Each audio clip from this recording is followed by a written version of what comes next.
four committee members on, and then we have a few others. Yeah, welcome everybody to the Environment Protection and Sanitation meeting. My name is Matt Solon. I'm one of the co-chairs. I thought we'd get started just by doing some introductions, getting to know each other a little bit about our backgrounds and why we wanted to be a part of this committee. So I can go first. Oh, and where you live. My name is Matt Salton. I live in Forest Hills near 75th Avenue, and I work in environmental policy professionally for the New York League of Conservation Voters, working on federal policy. So kind of inundated with environmental policy, and I've been on the board now for a little more than a year as a public member of the Parks Committee, and now as a full board member. So definitely anything environmental I'm sort of affiliated towards. And Patrina.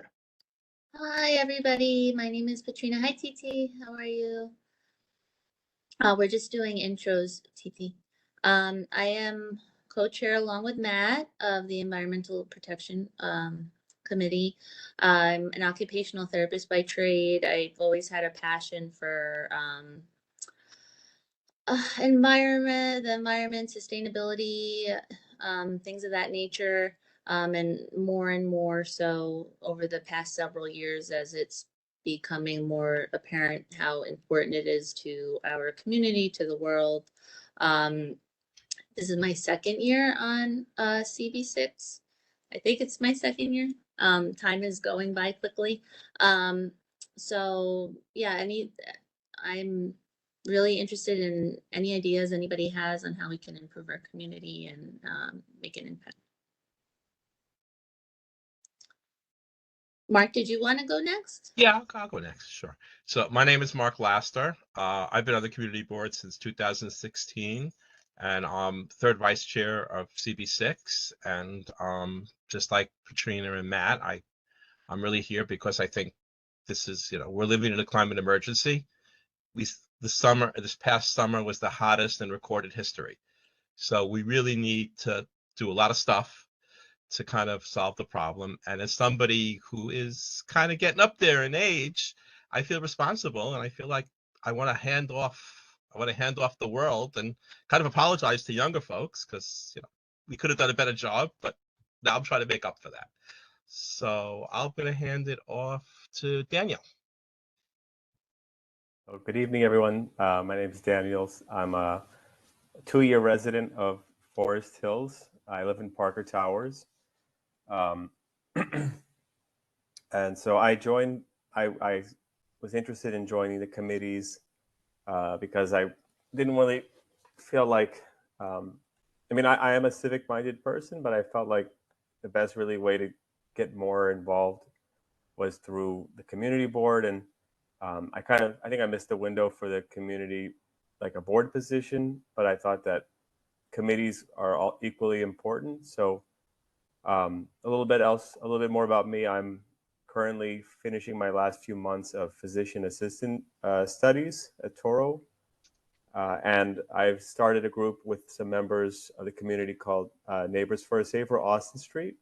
You may have heard of us. We're trying to make the community a little bit safer around Austin. So I'm just interested in seeing how I could make inroads with that, and also the community safety, and because I'm also interested in keeping the area a little bit more clean. It's been a lot of trash that I've noticed, and I think that we can definitely do something about that. But I want to also echo everything that Mark just said about the environment and climate. Those are important. I don't know who else to pick after. Sorry. Thank you. Kavish, do you want to go next? Good evening, everybody. My name is Kavish. I live in River Park, born and raised, and by trade I work in real estate and construction, and I'm actually not forming a part of this committee, but I'm co-chair of the Parks Committee, and often I feel that there can be synergies between this committee and that committee, so I just really enjoy sitting and then listening and seeing where those synergies are. But not officially part of this committee. But thank you for the opportunity for letting me do this. Great. Thank you. TT, do you want to go? Sure. Hi, I'm TT Asakawa. I believe this is also my second year of the community board, wherever the year splits. I've been a resident of Forest Hills for, I've been saying 15 years, but I think I've been saying it for the last 5 years, so probably at least 20. Um, and I think like everybody else, caring about the environment and particularly changes to sanitation and such with the community. So wanted to see what things come up through the community board that potentially could make an impact. Great. And Gina? Hi, my name is Gina. I'm a resident of Rico Park. I've been here for about 5 years. I'm a nurse. I'm part of parks also, and I think I'm kind of like Kavish, where like it's synergistic to me. So I wanted to kind of like learn a little bit more, especially being in this neighborhood and just going to the parks and just noticing certain things and just always wondering like how the logistics work with certain things. So that's how I ended up being in this committee. Perfect. Thank you. So now that we've done some introductions, we thought that we could do some discussion about what some of our priorities ought to be for the committee, some of goals for this committee, because it is rather wide ranging. We have all of environmental protection, which can constitute noise pollution, air pollution. It can constitute flooding with catch basins and things of that nature, everything to do with trash and recycling and composting. So it's a very big committee. So in order to narrow the focus of it, to narrow our efforts, just wanted to talk a little bit about what are some people's priorities for the coming year.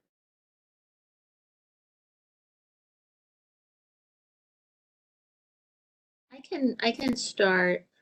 One of my huge pet peeves is like the trash everywhere.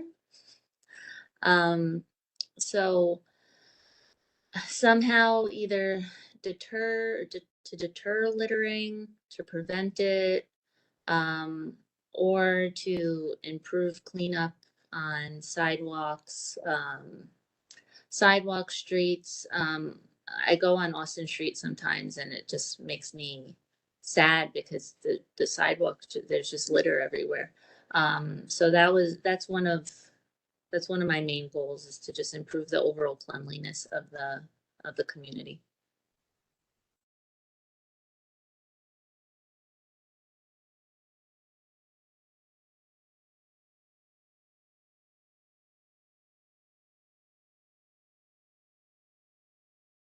I had another one too, but I don't know if it falls into does graffiti fall into environmental protection, or is that more, is that a different committee? It's a good question. I think it depends on where the graffiti is, because I could imagine that if it's on park property, it might be a parks committee issue. If it's on a small business, I could imagine that it pertains to consumer affairs. And I think maybe if it's on a Long Island Railroad or subway, then maybe it's transportation. And I mean, from an environmental perspective, you could always ask whichever agency would be responsible for cleaning it up, question what type of products they're using, where does the runoff of those products go if it gets washed down somewhere. Um, I think Kavish had mentioned in terms of how different committees might have some overlap or common interest or vested interest. So Yeah. Yeah. Mark, you want to? Yeah. No? Well, first, I just want to comment about what Katrina just said. I'm not sure, but it's interesting you mentioned that, because one of the local newspapers, the Times Ledger, they always do like a feature. They always do a feature, like they highlight a certain area that has graffiti. And for 2 weeks in a row, they did it 5 blocks from where I live on Yellowstone Boulevard. I don't know if that's the area you're talking about, Katrina, but there are these 2 stores, and they've painted their gates, and they've highlighted that as graffiti. I'm not quite sure if it is graffiti, but that could be something that maybe we can discuss. I also have two things. Number one, right now, we know that Queens, we were the guinea pig for the rollout of curbside composting, and was successful. Now it's being rolled out to the city. So that's one thing I think we should talk more about in terms of how we can encourage people to participate in curbside composting. The second thing is commercial waste zones. It's a little esoteric, but it seems that the city a few years ago passed a bill that would kind of rationalize the whole system of commercial waste zones, because right now it's like a wild west. They have contracts here and they come here and there. So and perhaps maybe the committee would want to invite somebody from sanitation to explain this rollout of commercial waste zones, because it's passed the city council, and supposedly it's going to be rolled out in different districts over the next year or so. So those are the 2 things: curbside composting and commercial waste zones. I'd be curious just to see from folks on the committee how many people actively participate in composting, whether it be curbside or going to a site near their house. I do. Yeah.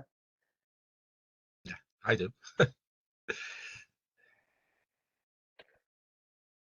I do at home. Right. Just use it at home. Yeah, I do as well, but I know for people in buildings, they've run into issues with not having enough bins for the building. Like I know mine is pretty good, but it also fills up very quickly. Right. Well, one of the issues, because I'm with the Forest Hills Green Team, and we run a weekly food scrap drop-off site right by the Central Queens Y. And if people know that area, it's like it's the world of co-ops around there. And we've been getting, I would say, average about 50 people a week there. And most of them live in co-ops. There's probably around 10 co-ops within a few blocks. And for the best of our information, of those 10 co-ops, only one is actually participating in the curbside composting program.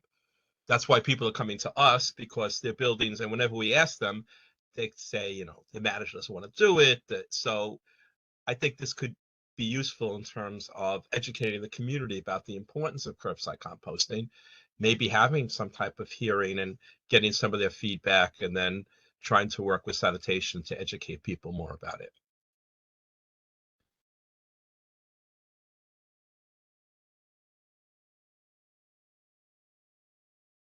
Does anyone have anything else on composting from what you've observed from using it, or what you've heard from others about it?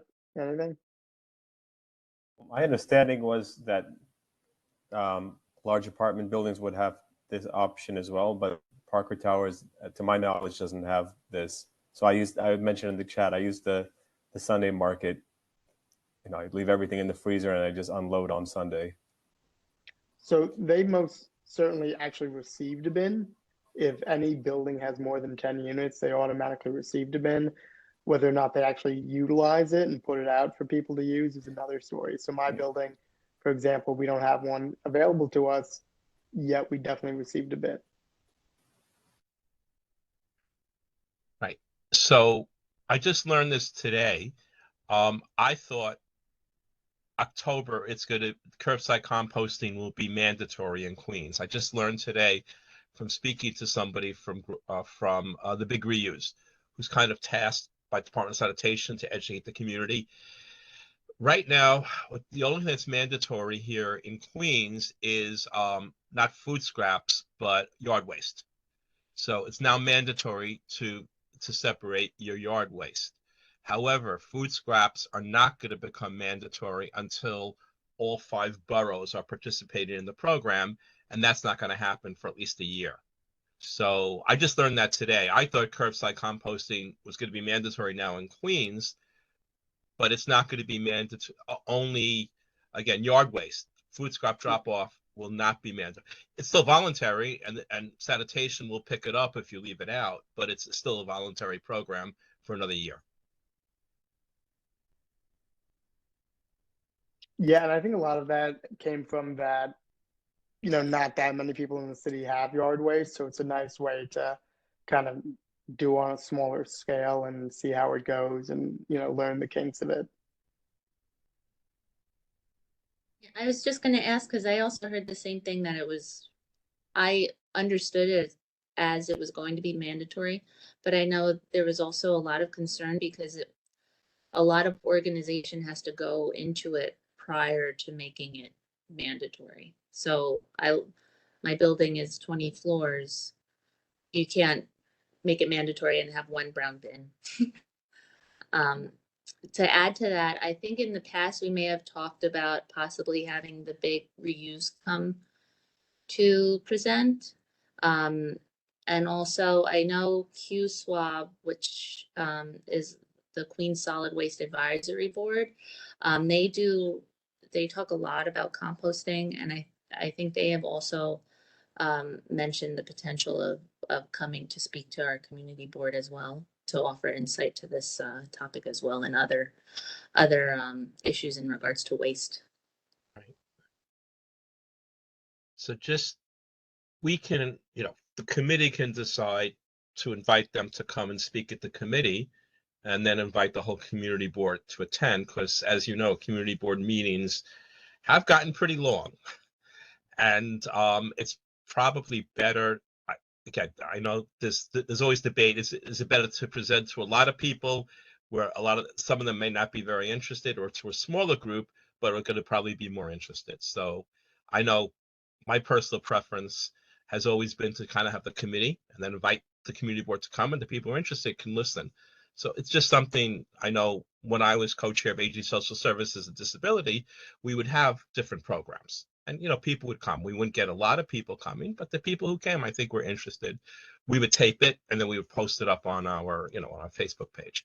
So if we're going to invite the swab, or we're going to invite big reuse, it may not hurt to invite it to the committee, and then have them do a presentation here, and then we can kind of distribute it within the community board.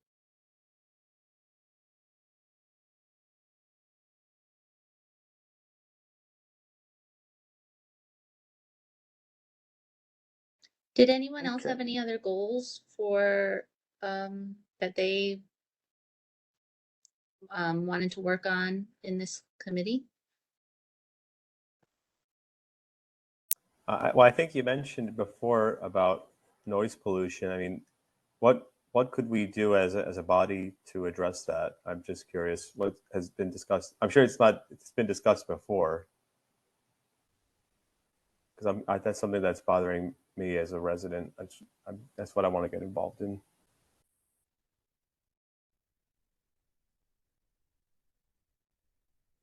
Yeah, I mean, it's interesting because I think, obviously it tackles different areas with it.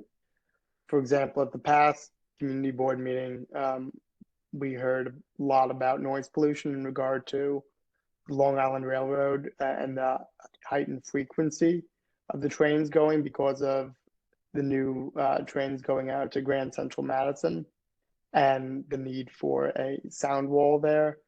But, if you're talking more about on Austin Street and the new noise pollution from cars, uh, then I think that kind of bleeds into a little bit of, the traffic study and things like that. But I know that um, there are certain regulations in regard to decibel levels, and if those are being violated, then we can actually put forward a 311 request to come and do a study from the Department of Environmental Protection or a different agency that might be more relevant to do so. So if there's a specific spot that you think should be tested for that, then I think that's something that we can put forward. Yeah.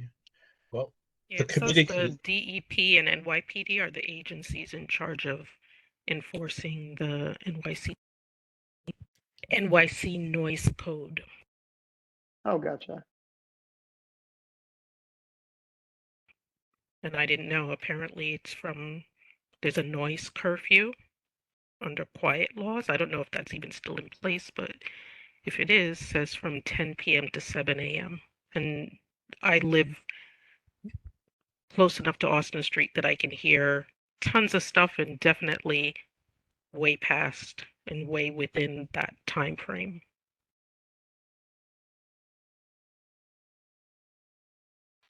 And I mean, following up on that, I also submit the 311 tickets. I use the app generally and I forward it to um, the community board office. But hmm a lot of times it's like you get a message that they followed up and the situation no longer existed when they went there, or they told the people to quiet down.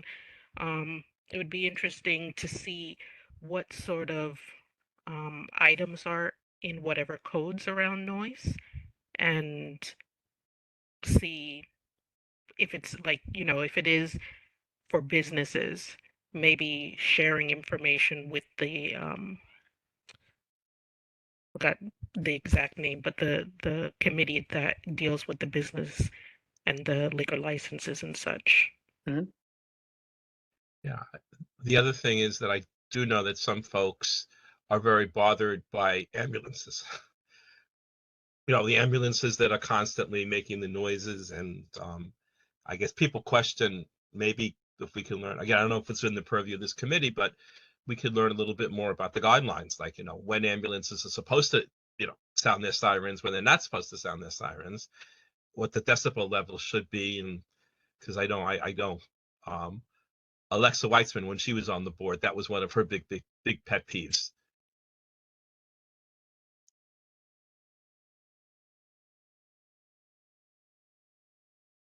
Thank you, TD.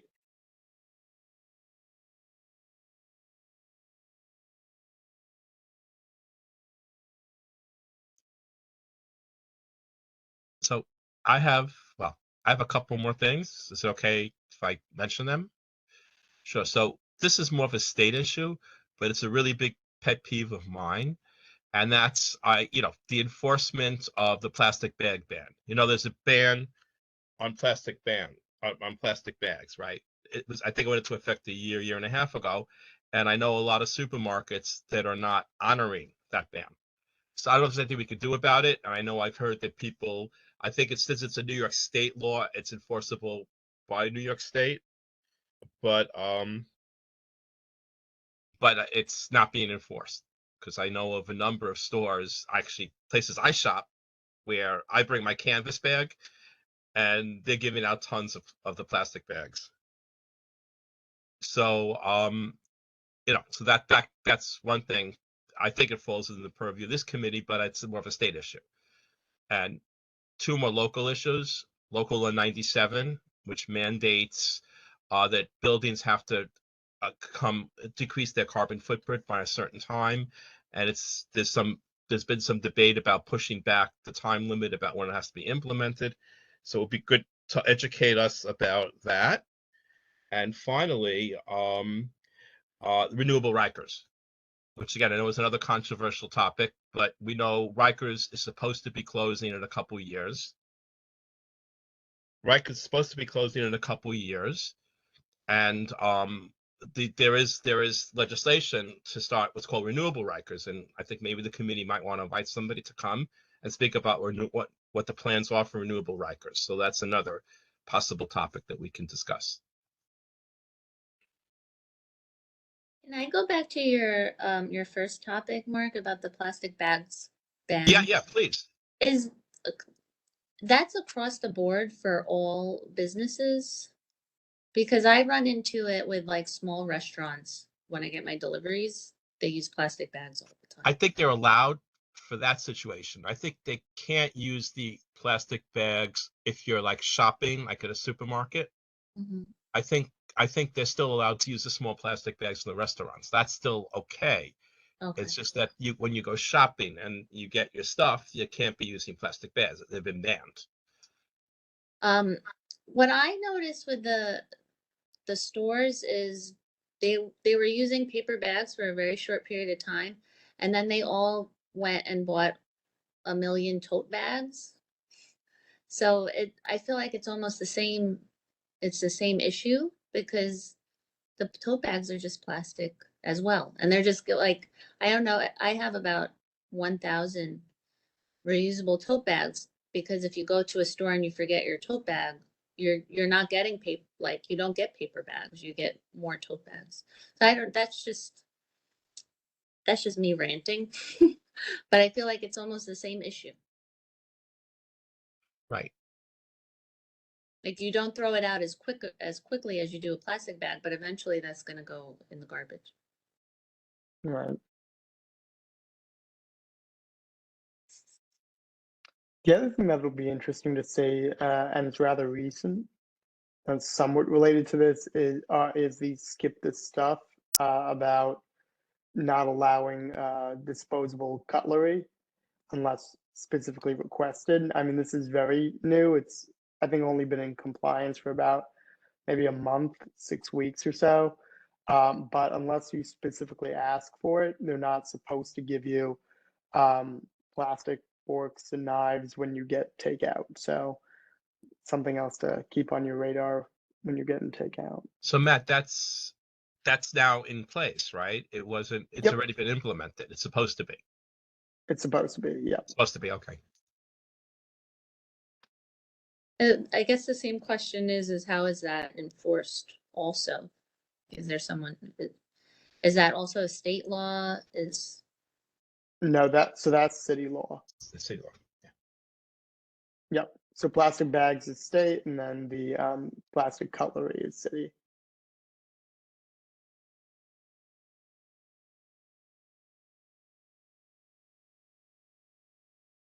So it looks like New York State Department of Environmental Conservation began enforcement of the plastic ban rule.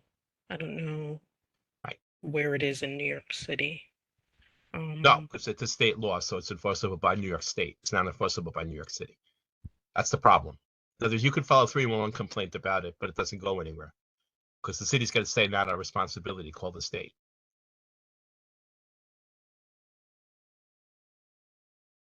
Have you ever gone on the state website and reached out to them and asked them? I'm just curious because I've done it for a couple things. I never really get Yeah, a I have. solid I've tried. response, but I've oh, tried, and it's really hard to get a response. Or at least I, you know, I'm involved in other groups, and there is discussion that there really isn't much enforcement. But I've tried. I've tried to reach out to the state, and it's not been successful.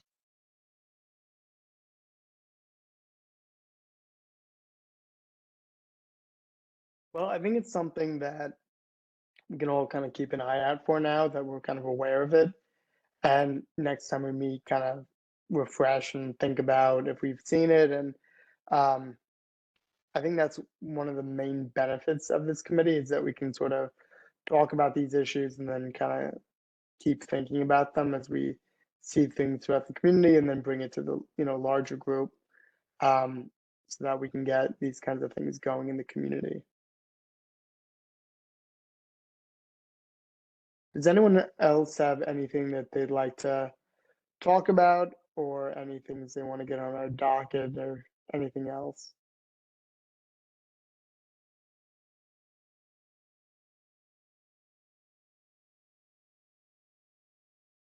I just feel like a lot of stuff that I think I'm at least brainstorming is, it's like I'm not sure which committee would be the right place to talk about them.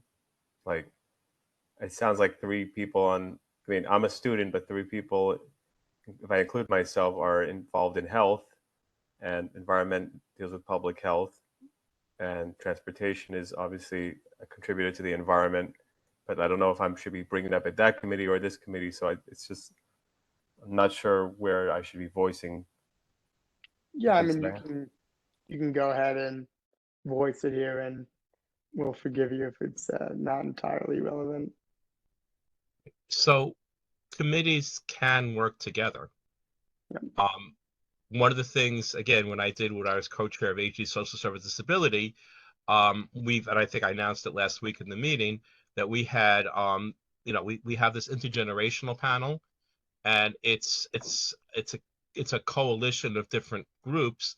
But within CB6, we had the AG Social Service Disability Committee working with the youth committee, because it's intergenerational. So Daniel, in answer to your question, no, if maybe you can make the argument it's environmental, but then we could also bring it up and see if we can sponsor something jointly with another committee. If it's environmental and transportation, environmental, or or something, different group, that we can say that's something we're interested in exploring, and maybe do a co-program with another committee. Yep.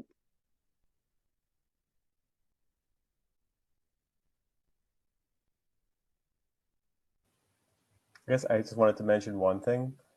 So a little bit about me. Prior to starting my program in the health field, I was very much involved with mapping in GIS, and I was I would say I'm still very active in crowdsource mapping. So like, I don't know how many people here know what OpenStreetMap is, but it's some great. So it's, for those who don't know, it's like it's the world's largest data set of volunteer source data. So I don't know immediately off the top of my head how it could be applicable to CB6, but I think it's just a great way for people to learn about resources or the natural resources that they have in their community. So I mean, I guess as I get more comfortable, this is my first committee meeting, so as I get more comfortable, I'd like to maybe explore how I can integrate that with our group, because I think it's, I'm a big advocate of it. I think that sounds great. I mean, because frankly, if we want to talk about issues and effectively communicate them, a big part of that is visualizing it and showing people where something's happening, how frequently it's happening, how abundant this problem can be in our community. And I think mapping is sort of the nice middle of the Venn diagram about that, where we can show people what's actually happening in our community. Because like Mark said with the graffiti, he didn't say it was happening at this cross street. He said it was happening 5 blocks from his apartment. So making it a lot closer to home for people will make problems seem a lot more scalable. And if they're more scalable, then they seem like you can do something about them a little bit more. Yeah, Daniel, I think data is extremely, extremely important. We just have to figure out, I mean, for example, I don't know, maybe I'm thinking like with the composting rollout, is there data to see which buildings are participating and which buildings are not participating?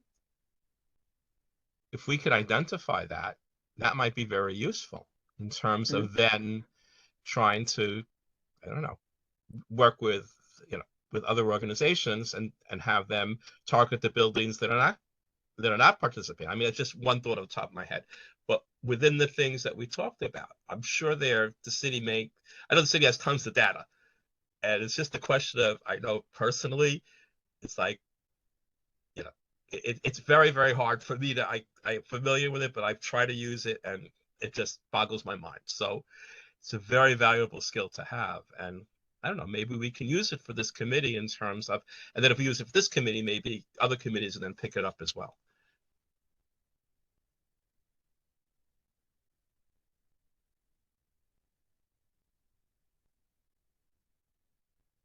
Okay. Does anyone have anything else?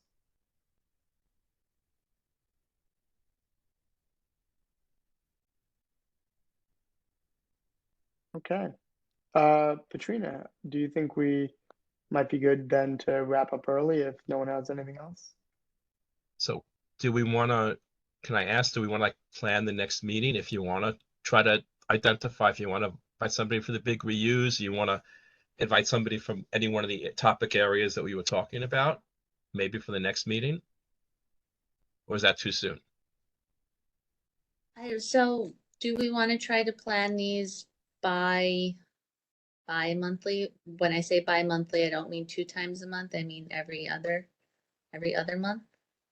So we are in the month of September. So do we want to try for something in November? And have, Okay, sounds good. we brought up Q-Swab, we brought up the big reuse. You also brought up renewable Rikers, Mark.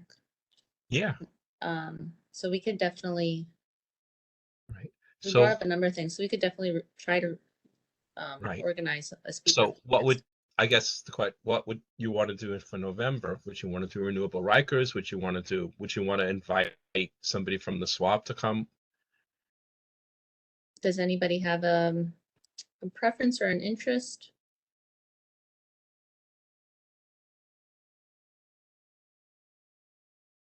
I think Q-Swab or the big reuse might be the easiest to Right. plan. Well, big reuse is kind of busy now. Like I said, they're focusing on, I don't know if I said here, but they're focused on Brooklyn. Because I know I Okay, try to so get them. Oh, that's what they just told me. I spoke to them today. I spoke to somebody of the big reuse. So it might be easy to get the swab because I think the okay. swab. So so the way, just so you know, protocol, the way that we've been doing these things is you go through the office. In other words, Katrina or Matt as the co-chairs, when you decide, you reach out. Usually you reach out to maybe Christine. Depends on the agency, but I think Christine is the main person. And you say, oh, we want to invite somebody from the swap. So she then goes and she does the outreach. She gets dates that they're available, and then we can schedule our meeting based upon when the swap is available, if that's what we want to do at this point. Okay. Really quick, something that I know is an ongoing issue. Matt, you like briefly touched upon it, but I know we've talked a lot in the past about the flooding in the neighborhood, and I think a few months back we had somebody talk about what is being done to, like, in terms of cleaning the catch basins, or how are we preparing for the stronger storms that have been happening year after year. But we might want to add that back onto our agenda, especially as storm season is approaching, because I know it's definitely going to be a topic in the upcoming months. Yeah, So, absolutely. did you say data? That's what were you suggesting data on that? I'm So maybe that's what suggesting we put data together to also. help. I'm also suggesting data.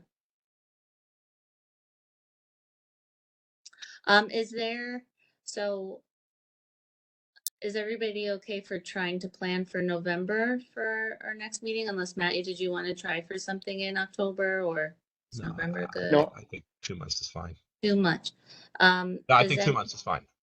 Does anyone have any, I think the way you did it, Matt, was pretty user friendly for the. Okay. Yeah, we can do another doodle poll. Right.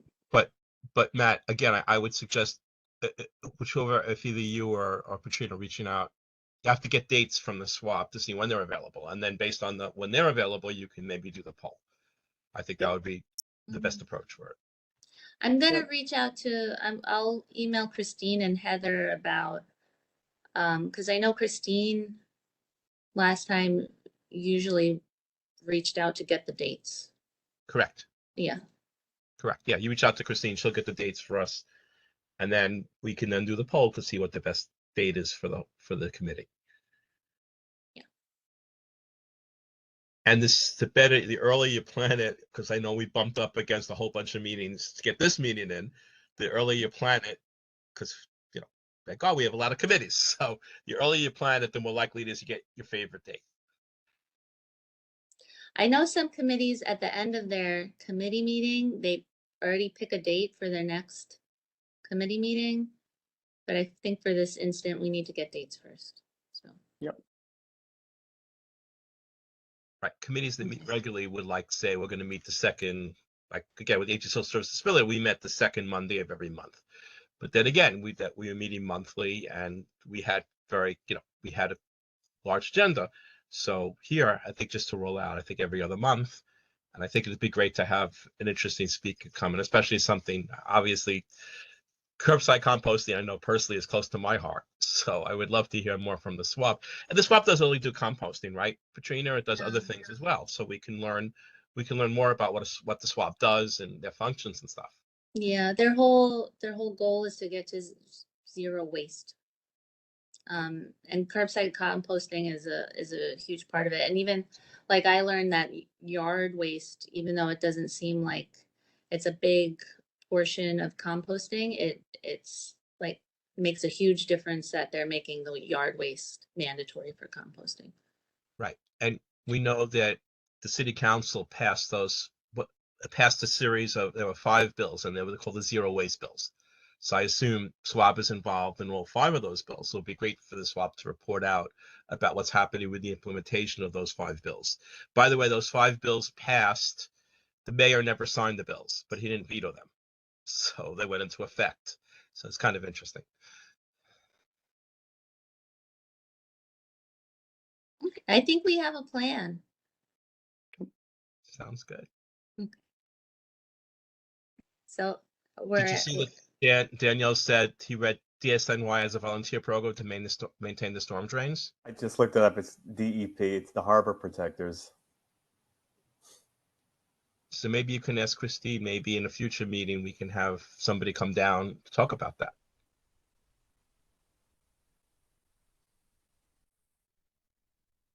Sounds good.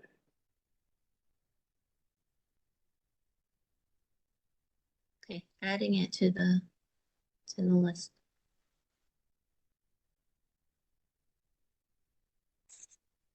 Okay, I think we have a lot. Yeah, we do. Did you have anything else to add, Matt? Nope. Sounds good. Okay, so I think we did great today. Yeah. It was nice to meet anyone. Do we have to do like meeting adjourned, Mark? Yeah. Okay, I'll let Matt finish then. I make a motion to adjourn. I'll second the motion. Thank you. Good night, everybody. Thank Good you. night, everyone. Take care. Good night. Thank you. And I Take care.